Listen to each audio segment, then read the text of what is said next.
Boa noite. O meu nome é Antônio.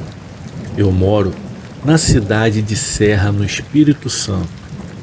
Atualmente, eu me encontro com 56 anos de idade, sou casado e pai de 2 filhas.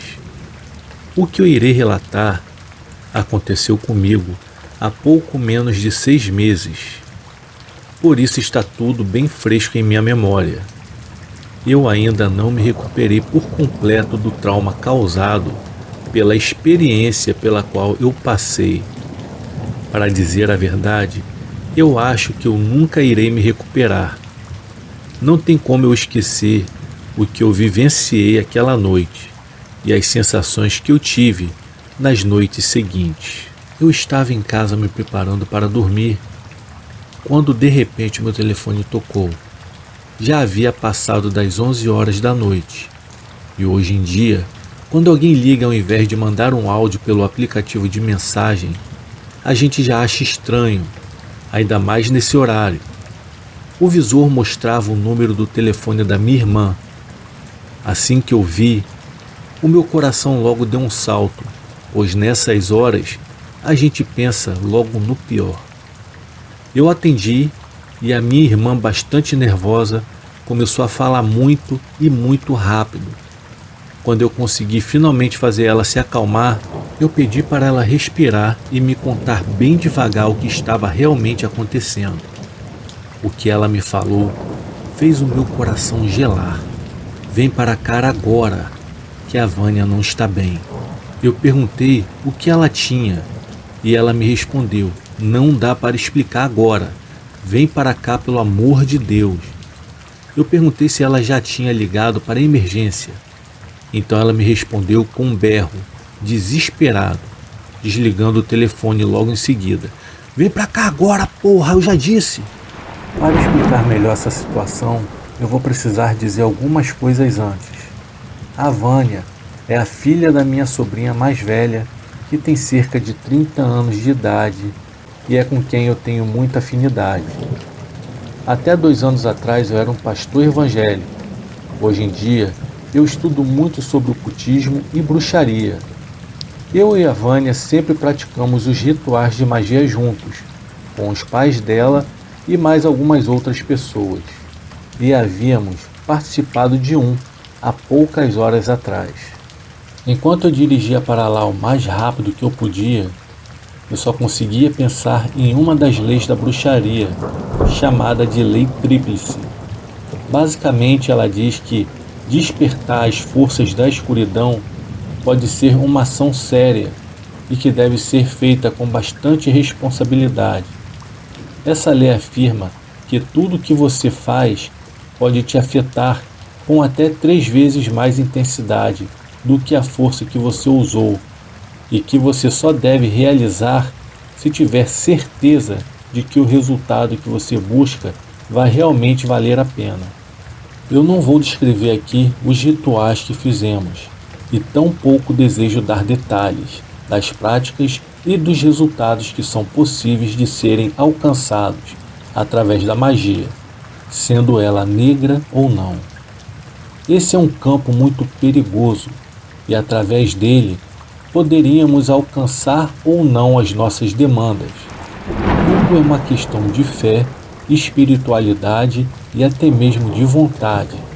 Mas uma coisa é certa: nem todos estão preparados para suportar quando o mal vem bater na nossa porta. E isso quase sempre acontece. Assim que eu cheguei lá, eu larguei o meu carro no meio da rua e entrei correndo pela garagem. E fui direto até o local onde praticávamos os ritos. Eu acendi a luz para conferir se estava tudo no lugar e se alguma coisa estava fora de onde deveria estar. Eu chequei os objetos e as posições de todas as velas, e aparentemente nenhum material estava fora do círculo.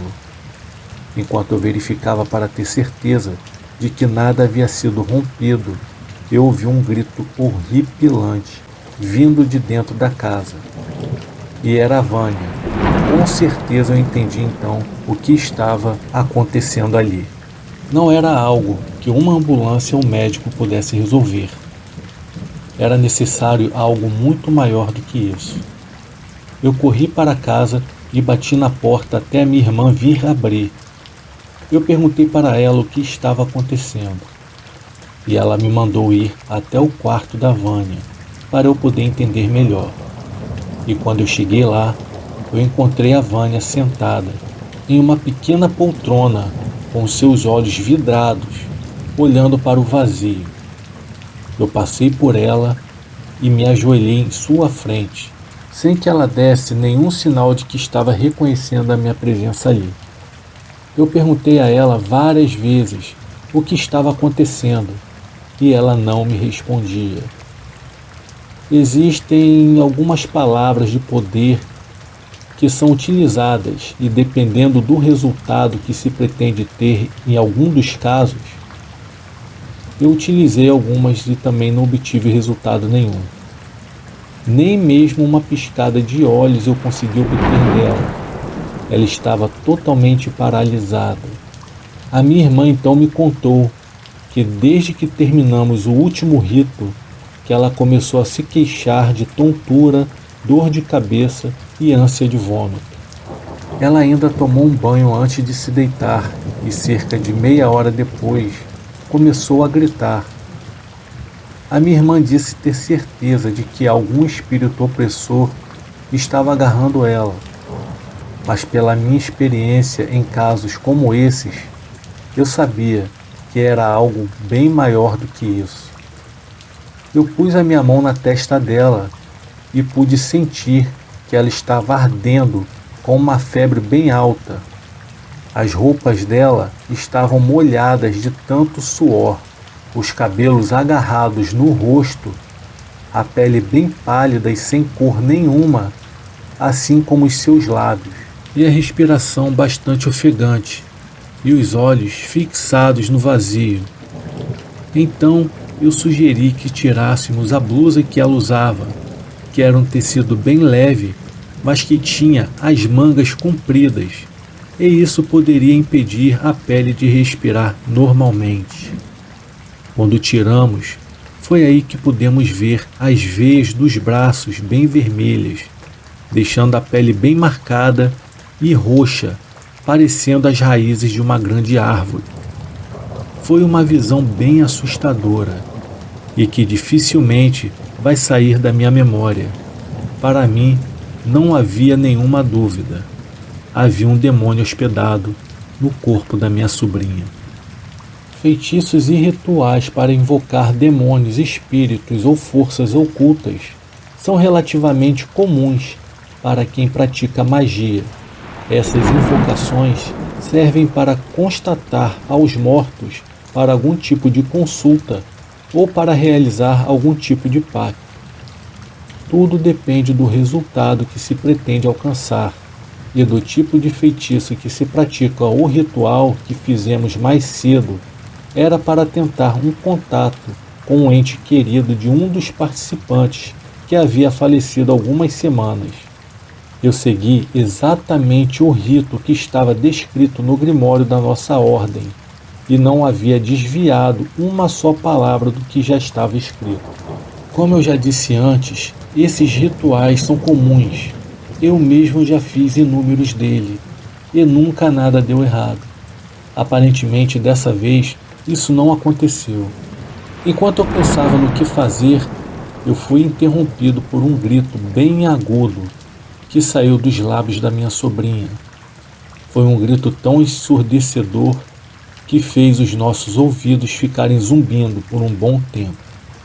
Quando ela parou de gritar, vimos que ela ficou de pé, aí ela ficou parada bem na minha frente e me olhou bem nos olhos. Aí eu fiquei esperando ela me dizer alguma coisa, mas ela não disse nada e nem abriu a sua boca. E nem precisava, aquele olhar já me dizia tudo. Ela havia vasculhado bem dentro da minha alma e parecia conhecer todas as minhas fraquezas. Eu senti que ele achava graça e ria das coisas mais tristes e pessoais pelas quais eu já havia passado. Era como se ele conhecesse todos os meus medos e traumas e ficasse rindo, me chamando de fraco. Então eu resolvi falar. Me diga o seu nome, demônio. Ela começou a rir.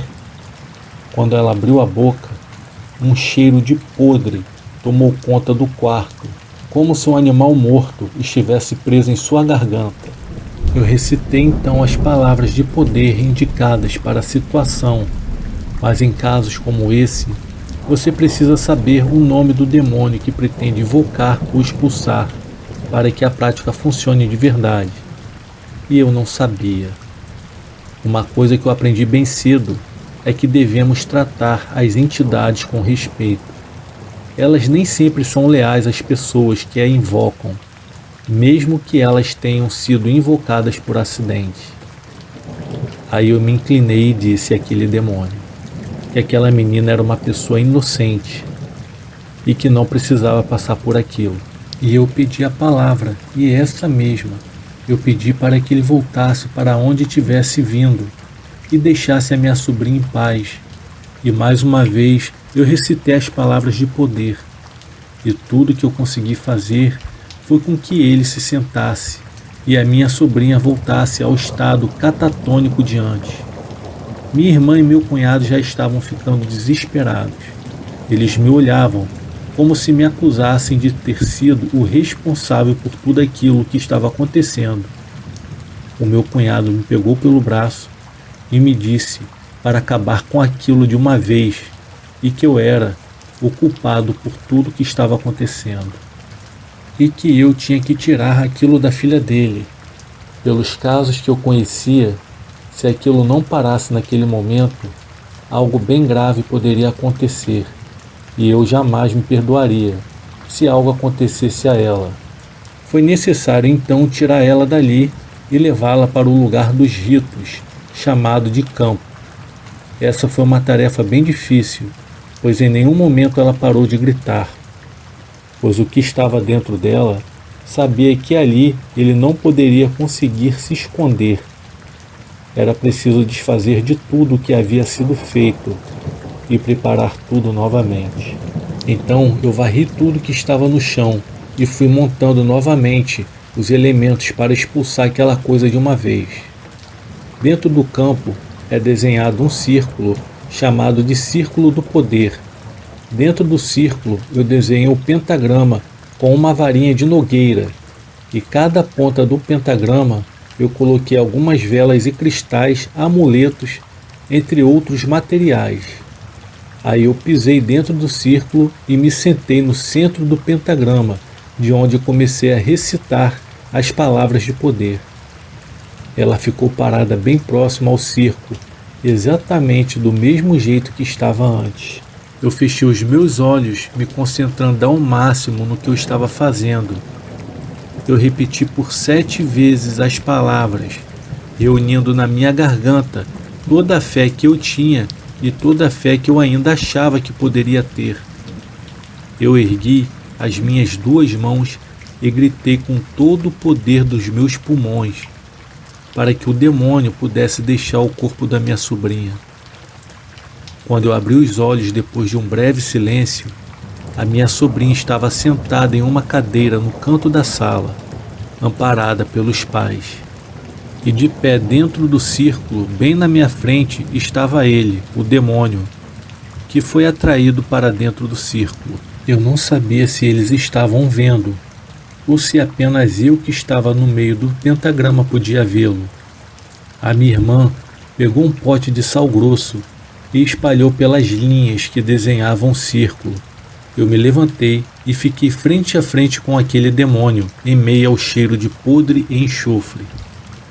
Aquela visão me deixou aterrorizado. Essa havia sido a primeira vez em que eu me deparava com algo do tipo, e foi a primeira vez que eu via na minha frente uma prova real e concreta de que o mal realmente existe. Eu lembrei de um versículo que eu li uma vez na época que eu era pastor. O maior trunfo do demônio é fazer com que você pense que ele não existe. E pode acreditar no que eu digo.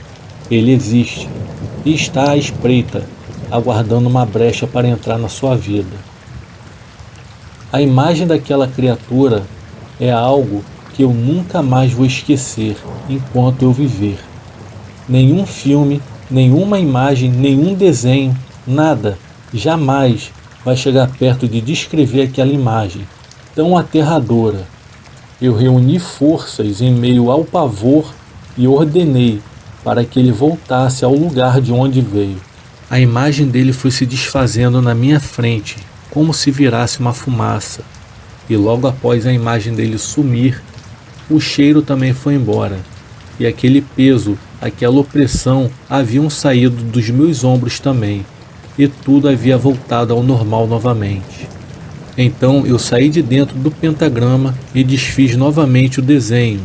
Eu retirei todos os elementos de dentro do círculo. Eu vi que a minha sobrinha estava finalmente livre daquele espírito maligno. E ainda muito assustada, ela me contou que estava assistindo a tudo de fora do corpo. Ela pôde acompanhar tudo o que aconteceu desde que terminamos de fazer o ritual. Segundo o que ela contou, aquele demônio estava presente na sala, desde que o ritual havia começado. Ele estava observando a tudo, e durante as palavras de invocação, ele se apoderou do corpo dela. Desse dia em diante, eu nunca mais retornei àquele lugar.